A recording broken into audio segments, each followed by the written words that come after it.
जय गुरु जी, शुक्राना गुरु जी। द्वितीय सतीखंड का 39वां अध्याय विष्णु दधीची संवाद। ब्रह्मा जी बोले, अब एक दिन राजा ध्रुव का कार्य सिद्ध करने के लिए भगवान विष्णु महर्षि दधीची के आश्रम में पहुंचे और उनसे कहा कि हे महर्षि, आपसे एक वर मांगने आया हूँ। महर्षि दधीची शिव के परम भगत थे। उन्होंने जो नेत्र बंद कर शिव का ध्यान किया तो उन्हें विष्णु का कपट ज्ञात हुआ। उन्होंने कहा, मैं समझ गया, परंतु आप भगवान हैं, मैं आपसे क्या कहूँ। फिर ब्राह्मण का वेश धर कर आए हैं। हे सुवर्त, आप इस वेश को त्याग दीजिए, मैं शिव जी का भगत हूँ, सब कुछ समझ गया हूँ।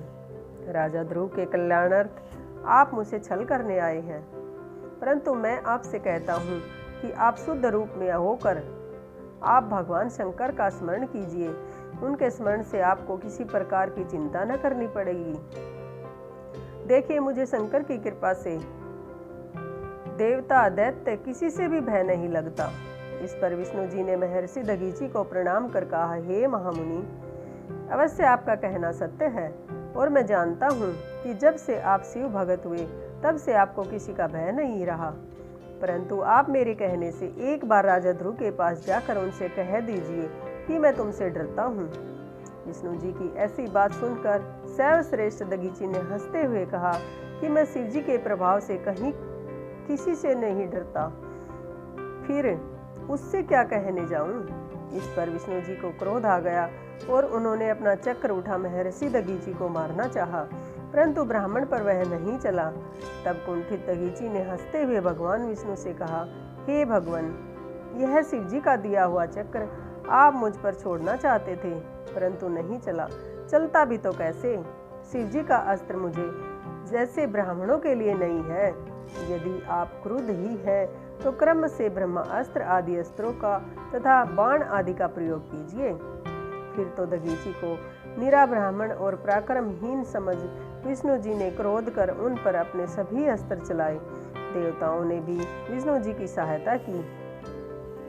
इंद्र आदि देवों ने बड़े वेग से मुनि दधीची पर अपने अस्त्रों को चलाया, परंतु शिव भगत दधीची ने मुट्ठी भर कुशा उठाकर जो उन पर छोड़ा तो शंकर जी के प्रभाव से कुशा काल अग्नि के समान, त्रिशूल बन प्रलय अग्नि के समान अपनी ज्वालाओं से आयुधधारी देवताओं को संहार करने लगे। विष्णु, यम, इंद्र आदि देवताओं ने के द्वारा छोड़े अस्त्र उन त्रिशूलों को प्रणाम कर कुंठित हो गए। देवता पराक्रमहीन हो वहां से भाग चले। केवल विष्णु जी ही वहां टिके रहे, परंतु वे भी भयभीत ही रहे। उन्होंने और भी बहुत सी माया दिखलाई। मुनि श्रेष्ठ दधीची ने कहा, हे विष्णु, माया त्याग दीजिए, मैं माया से नहीं डरता। इससे भी बढ़कर मुझे और कितने ही दायुज पदार्थ ज्ञात है। यदि आप में शक्ति नहीं है तो मैं आपको दिव्य नेत्र देता हूँ, सबको देख लीजिए। ऋषि ने शिव जी की कृपा से अपने शरीर को विराट कर दिया। विष्णु जी ने उनके शरीर में सारा ब्रह्मांड देखा। फिर तो विष्णु जी युद्ध से प्राण मुख न हुए और परम शैव दधीची भी शिव जी की कृपा से निर्भय हो उनसे युद्ध करते ही रहे। भीषण युद्ध हुआ।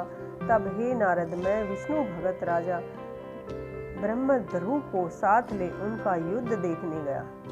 मैंने निश्चेष्ट विष्णु भगवान तथा देवताओं को युद्ध करने से रोका और कहा, आप लोगों का प्रयास व्यर्थ है, इस ब्राह्मण को आप लोग नहीं जीत सकते। यह सुन विष्णु जी शांत हो दधीची मुनि की स्तुति करने लगे। राजा ध्रुव ने भी दीनता से मुनि के निकट जाकर उन्हें प्रणाम कर बड़ी प्रार्थना की। इससे प्रसन्न हो मुनि दधीची ने उन पर तो कृपा कर दी, पर विष्णु आदि सभी उनका कोप कम न हुआ। उन्होंने अपने हृदय में भगवान शंकर का स्मरण कर विष्णु सहित सब देवताओं को शाप दे दिया कि समय आने पर तुम लोग रुद्र की कोप अग्नि से भस्म हो जाओगे। दधीची को प्रणाम कर ध्रुव अपने घर चला गया और विष्णु आदि देवता भी अपने लोक को गए। तब से उस स्थान का नाम थानेश्वर हुआ। वहां जाकर जो भगवान शंकर का दर्शन करता है उसे सायुज्य मुक्ति प्राप्त होती है। द्वितीय सतीखंड का 39वां अध्याय समाप्त। जय गुरु जी, शुक्राना गुरु जी। ओम नमः शिवाय, शिव जी सदा सहाय। ओम नमः शिवाय, गुरु जी सदा सहाय। जय गुरु जी, शुक्राना गुरु जी। द्वितीय सती खंड का 40वां अध्याय, ब्रह्मा जी की खिन्नता। नारद जी बोले, हे महाभाग, अब आप मुझे वह चरित्र सुनाइए जबकि महावीर वीरभद्र दक्ष का यज्ञ विध्वंस कर कैलाश को गए और तब क्या हुआ। ब्रह्मा जी बोले, जब रुद्र की सेना से घायल देवताओं ने मुझसे जाकर दक्ष यज्ञ विध्वंस का समाचार कहकर दक्ष का मारा जाना आदि समाचार दिया तो उससे मुझे बड़ा क्रोध हुआ और मैं सोचने लगा कि अब देवताओं को सुखी बनाने के लिए क्या करूं और दक्ष भी जीवित हो जाए तथा उसका यज्ञ भी पूर्ण हो जाए। तब विष्णु जी का स्मरण करते ही जो मुझे ज्ञात हुआ तो मैं उनके पास जा बैकुंठ लोक जा पहुंचा और विष्णु जी की जब स्तुति की तो उन्होंने मुझसे कहा कि यदि तेजस्वी अपराध भी करे तो उसे क्षमा करने में ही बड़ों की शोभा है। दक्ष ने अपराध किया जो अपने यज्ञ में शिव जी को भाग नहीं दिया, जिसके लिए हम सभी देवता शिव जी के अपराधी हैं। अतएव अब आप सभी देवता शिव जी की शरण में जाकर उनका चरण पकड़ उन्हें प्रसन्न कीजिए, तभी शांति होगी, अन्यथा प्रलय हो जाएगा। इसके लिए मैं भी आप लोगों के साथ चलने को तैयार हूँ। ऐसा कहे विष्णु जी भी मेरे साथ कैलाश चलने को उद्यत हुए। हम लोग अलकापुरी से आगे उस विशाल तट वट वृक्ष के पास पहुँचे, जहाँ दिव्य योगियों से सेवित श्रेष्ठ शिव जी विराजमान थे। उनके चारों ओर उनके गण और यक्षों के स्वामी कुबेर विराजमान थे। तब उनके पास निकट पहुँच विष्णु आदि समस्त देवताओं ने बार बार नमस्कार कर उनकी अनेक विभूतियों और नामों सहित स्तुति की और कहा कि हे दया सागर महेश्वर, हे परमेश्वर, आपकी कृपा के बिना हम सब नष्ट भ्रष्ट हो गए हैं। अतएव अब आप प्रसन्न होकर हमारी रक्षा कीजिए। हे शंकर जी, हमें अनेक आपत्तियों से बचाइए। हे दुर्गेश, हे नाथ, आप प्रसन्न होकर दक्ष के असमाप्त यज्ञ का शीघ्र ही उद्धार करें। भग देवता की आंखें पहले जैसी हो जाएं, यज्ञराज जीवित हो, उषा के दांत हो जावें और भृगु की दाढ़ी पहले जैसे समान ठीक हो जावे। आपकी कृपा से इन सब देवताओं को आरोग्यता लाभ होवे।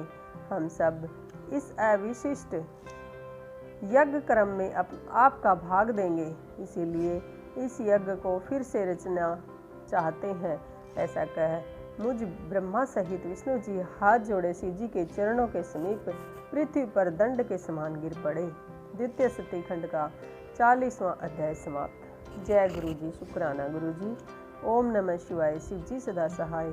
ओम नमः शिवाय, गुरु जी सदा। जय गुरु जी, शुक्राना गुरु जी। द्वितीय सती खंड का 41वां अध्याय, शिव जी का प्रसन्न हो दक्ष को जीवित करना। ब्रह्मा जी बोले, जब इस प्रकार देवताओं सहित विष्णु जी ने शंकर भगवान की स्तुति की तो उनसे प्रसन्न हो करुणा सागर भगवान शंकर देवताओं को धैर्य बंधाते हुए बोले, हे देव श्रेष्ठों, सुनो, मैं तुम पर क्रुद्ध हूँ, फिर भी उसे सहन करता हूँ, क्योंकि सब कुछ मेरी ही माया है। बालकों का अपराध चिंतन नहीं किया जाता, उन्हें सावधान करने के लिए केवल दंड ही दिया जाता है। मैंने दंड मात्र दिया है, दक्ष के यज्ञ को मैंने नहीं विध्वंस किया है, किंतु जो दूसरों का बुरा चाहता है उसी का बुरा होता है। दक्ष ही उस यज्ञ का सिर है, अतएव उसका बकरे का सा सिर होगा। भग देवता सूर्य के नेत्र से यज्ञ भाग को देखेंगे तथा पूषा के टूटे हुए दांत हो जाएंगे और यजमान के दिए हुए यज्ञ के भाग का उपभोग कर सकेंगे। यह मैं सत्य कहता हूँ। मेरा विरोधक भृगु फिर बकरे की सी दाढ़ी पाएगा और मेरे गणों द्वारा मारे गए देवताओं के टूटे अंग भी ठीक हो जाएंगे तथा सभी अधर्वयु प्रसन्न होंगे। यह कह वेदों के अनुसरण करता परम दयालु चराचरपति सम्राट शंकर जी मौन हो गए। तब उनका यह कहना सुन विष्णु आदि सब देवता मुझ ब्रह्मा को बड़ी प्रसन्नता हुई और सब ने शिव जी को धन्यवाद दिया। फिर देवताओं सहित शिव जी को उस यज्ञ में आने के लिए आमंत्रित कर हम लोग यज्ञ के उसी स्थान पर आए।